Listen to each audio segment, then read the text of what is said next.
Ya, selamat malam. Eh, Izinkan saya untuk mempresentasikan eh, PPT dengan pokok pembahasan yaitu manajemen mesin dan keandalan yang merupakan bagian dari makalah dengan tema pengantar manajemen perawatan. Nah, untuk fokus bab 5 sendiri di pengantar manajemen perawatan yaitu konsep keandalan atau reliability mesin, yang B, eh, availability dan maintainability. C, analisis kerusakan mesin. Selanjutnya ada MTBF atau mean time between failure. E, mean time to repair atau MTTR. Dan yang terakhir itu strategi peningkatan keandalan peralatan. Tanpa berlama-lama, kita langsung lanjut saja ke slide berikutnya.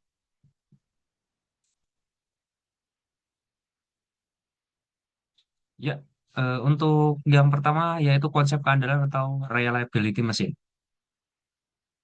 Nah, definisi dari suatu keandalan atau reliability daripada mesin yaitu probabilitas ataupun kemungkinan suatu komponen atau sistem mesin dapat beroperasi tanpa kegagalan pada kondisi dan interval waktu tertentu menurut Elsayed 2012. Jadi seberapa dapat diandalkannya suatu mesin itu disebut reliability atau ketangguhan mesin, keawetan mesin istilahnya. Nah, adapun rumus secara umum untuk menghitung reliability berdasarkan T waktu ya. Rumusnya adalah E pangkat lambda min lambda kali T, di mana R dalam fungsi T yaitu reliability, lambda itu failure rate atau rasio kegagalan, yang T itu waktu operasi dari mesin atau sistem tersebut. Nah, faktor-faktor pemengaruhi reliability ataupun keandalan antara lain yaitu kualitas desain mesin, material komponen, lingkungan operasi, beban kerja, dan yang terakhir sistem perawatan. Nah, di sini ada pun kurva betap yang terbagi menjadi tiga fase. Seperti namanya betap ataupun bak mandi. Jadi kurvanya membentuk seperti bak mandi. Jadi horizontal, dia akan menurun dan horizontal lagi dan akan naik dan horizontal lagi. Konstan seperti itu. Fase pertama yaitu early early failure atau kegagalan mula-mula, di mana failure rate tinggi akibat cacat manufaktur. Nah, yang fase kedua yaitu useful life, di mana failure rate itu akan stabil dan rendah. Di sini kurva batopnya itu menurun dan sudah landai, gitu. Dan terakhir itu fase wear out, yaitu failure rate meningkat akibat keausan komponen. Kurvanya naik lagi. Ya, selanjutnya ada availability dan maintainability. Di sini ada tiga istilah yaitu reliability yang seperti yang sudah dijelaskan tadi, yaitu keandalan daripada mesin ataupun komponen. Yang kedua ada availability dan maintainability. Nah, availability sendiri di sini seberapa mesin siap digunakan ataupun eh, seberapa ready-nya satu mesin ketika dibutuhkan seperti itu. Dan maintainability seberapa cepat mesin dapat diperbaiki. Untuk formula dari availability sendiri yaitu MTBF dibagi dalam kurung MTBF ditambah MTTR. Nah, dengan meningkatkan MTBF atau memperkecil MTTR, maka availability-nya akan meningkat seperti itu. Nah, jenis availability ada tiga yaitu inherent, achieve, dan operasional. Inherent berdasarkan desain tanpa pertimbangan logistik dan supply ataupun suku cadang. Achieve mempertimbangkan preventif, tindakan-tindakan pencegahan, dan corrective maintenance. Dan yang terakhir yaitu operasional itu availability aktual yang terjadi di lapangan dan yang paling banyak digunakan. Nah, faktor-faktor maintainability sendiri ada kemudahan akses, standarisasi suku cadang, kompetensi teknisi, dan CMMS. Nah, untuk kemudahan akses dalam hal maintainability yang dimaksud di sini adalah seberapa ready-nya atau seberapa eh, mudahnya untuk mengakses suku-suku cadang pengganti untuk maintenance. Dan untuk standarisasi suku cadang, suku cadang yang terstandarisasi akan memangkas waktu downtime sangat banyak dan meningkatkan nilai maintainability-nya. Jika suku cadang yang dipakai dalam satu mesin banyak yang mirip dan di semua mesin yang digunakan dalam satu industri itu suku cadangnya hampir mirip semua, itu akan meningkatkan maintainability-nya seperti itu. Dan kompeten teknisi tentu saja teknisi yang handal maka akan eh, waktu perbaikan akan bisa dipercepat. Selanjutnya analisis kerusakan mesin. Nah, di sini ada 5 metode ya teman-teman, yaitu ada FMEA, ada FTA, ada RCA, vibration, dan thermo. Seperti itu. Nah, untuk tiga di awal ini itu metode analisis ya teman-teman. Jadi tidak metode analisis kerusakan mesin yang tidak langsung terjun ke lapangan untuk mengecek mesinnya. Dan yang dua, itu vibration dan thermo. Ini keduanya merupakan NDT, yaitu non-destructive destructive test ataupun tes yang tidak merusak. Seperti itu. Dan ini in situ location atau analisisnya di tempat. FML sendiri itu failure mode analysis efek analisis yaitu identifikasi potensi kegagalan plus hitung RPN dengan rumus SDO teman-teman ya, yaitu severity, occurrence, and detection. Yang kedua ada FTA fault tree analysis yaitu diagram sebab akibat dengan R on OR gate untuk kegagalan utama atau top event yang menyebabkan kerusakan mesin. Yang ketiga ada root cause analysis atau RCA itu menemukan atau menganalisis penyebab kerusakan menggunakan eh, diagram Fishbone, 5Y ataupun Pareto seperti itu. Jadi lebih mudah untuk dipahami seperti itu.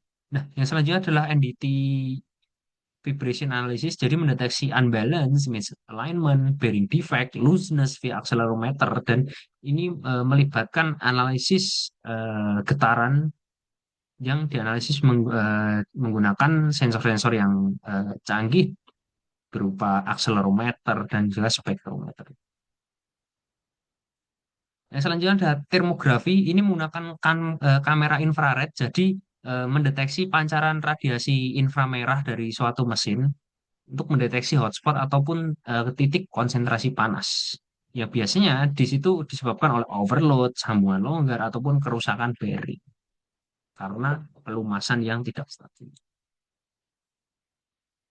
Nah, selanjutnya ada yang tadi sudah dibahas yaitu di FMA ada RPN yaitu SDO tadi, severity itu tingkat keparahan dampak kegagalan, O itu occurrence atau probabilitas kegagalan sering terjadi, dan D detection atau kemampuan sistem mendeteksi sebuah kegagalan daripada satu sistem atau mesin.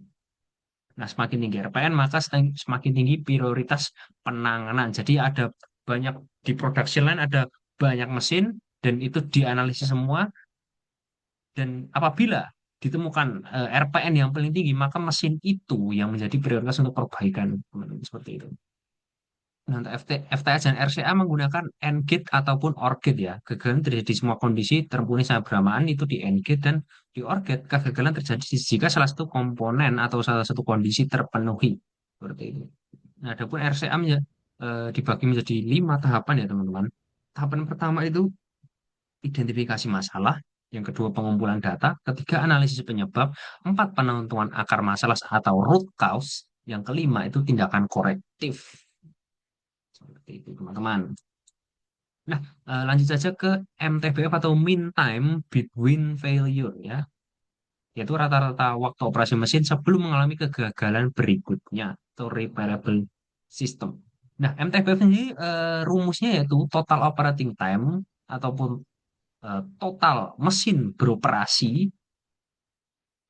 dibagi jumlah kegagalan dalam jam operasinya itu. Contoh, ada 1.000 jam eh, operasional mesin dan ditemukan 5 kerusakan. Maka mean time-nya ataupun rata-rata waktunya yaitu 200 jam jeda antar maintenance-nya seperti itu.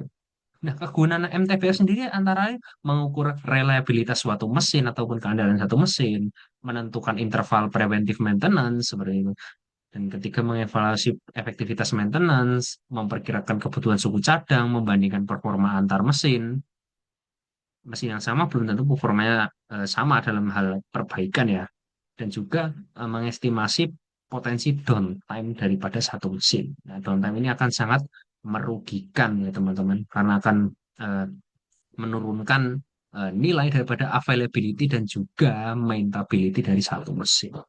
Nah, untuk faktor yang mempengaruhi MTBF antara lain itu kualitas komponen mesin, beban operasinya, kondisi lingkungan kerja, sistem pelumasan, temperatur operasi, dan juga kualitas dan frekuensi maintenance.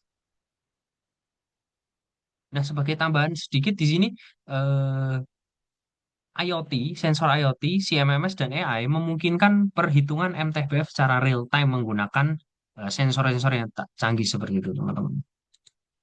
Nah, selanjutnya adalah MTTR, yaitu mean time to repair. Nah, yaitu rata-rata waktu yang diperlukan untuk memperbaiki mesin hingga kembali beroperasi normal. Rumusnya yaitu total waktu perbaikan dibagi jumlah kerusakan. Semakin kecil MTTR, maka downtime berkurang dan juga maka availability akan meningkat, teman-teman. Seperti yang sudah dibahas di slide sebelumnya tadi.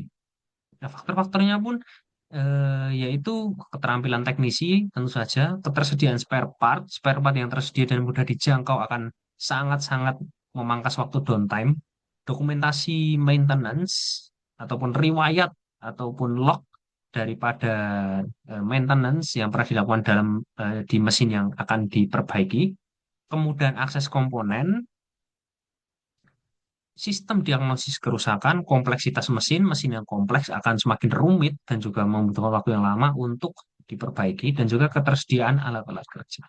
Nah, cara menurunkan MTTR ada 6 teman, yaitu preventive maintenance, spare part kritis yang harus tersedia ketika dibutuhkan, ketika pelatihan teknisi.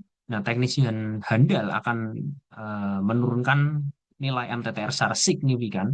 CMMS yaitu mempercepat identifikasi dan penjadwalan dari maintenance.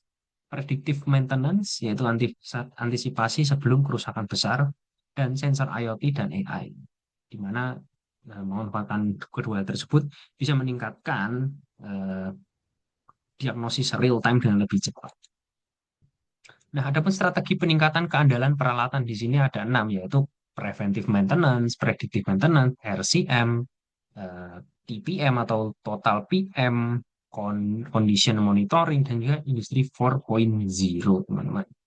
Untuk preventive maintenance itu mencegah kerusakan sebelum terjadi ya, teman-teman. Jadi melalui pelumasan berkala, penggantiannya komponen yang terjadwal, dan juga inspeksi rutin seperti itu.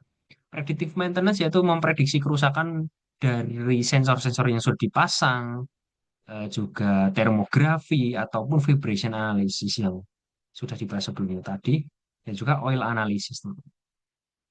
RCM, Reliability Center Maintenance, yaitu strategi berbasis risiko dan konsekuensi failure kritis. TPM, Total PM, melibatkan seluruh karyawan termasuk operator dalam autonomous maintenance. Jadi melibatkan operator sebagai instrumen dari autonomous maintenance. Selanjutnya monitoring, condition monitoring ya, memantau temperatur, getaran, tekanan, arus listrik, dan kualitas perumas secara berkala. Itu bisa termasuk dalam hal tindakan predictive maintenance tadi. Yang keempat itu industri 4.0 menggunakan IoT, big data untuk monitoring secara real time dan prediksi akurat menurut Lee et al. 2015. Nah, ringkasan untuk hal 5 yaitu MTBF atau mean time between failure itu akan mengukur reliabilitas satu mesin ataupun keandalan dari suatu mesin menggunakan rumus yang tadi ya teman-teman. Eh, Jumlah jam kerja total mesin dibagi kerusakan yang terjadi dalam operasionalnya. Maka didapat nilai MTBF-nya. Nah, MTTR juga sama, yaitu mean time to repair atau kecepatan kemampuan perbaikan suatu mesin. Dan yang ketiga itu availability ataupun kesiapan suatu mesin dalam ketika dibutuhkan. Dalam industri 4.0, dalam manajemen perawatan itu sudah mengintegrasikan ini ya apa namanya eh, sistem-sistem IoT seperti sensor-sensor yang canggih, big data, AI, cloud computing, CMMS seperti itu. Nah, dengan RCM, TPM plus predictive maintenance, maka keandalan bisa terjamin dan kinerja mesin akan optimal, meningkatkan reliability, availability, dan juga maintainability. Seperti itu. Ya, mungkin segitu saja eh, informasi yang dapat saya sampaikan dan juga paparkan terkait bab 5 dari makalah pengantar manajemen perawatan. Saya Hernan Alvarez Aryawan, Teknik Manufaktur 2023, kelas D dengan NIM belakang 36, pamit undur diri. Terima kasih atas perhatian dan eh, tanggapannya. Terima kasih.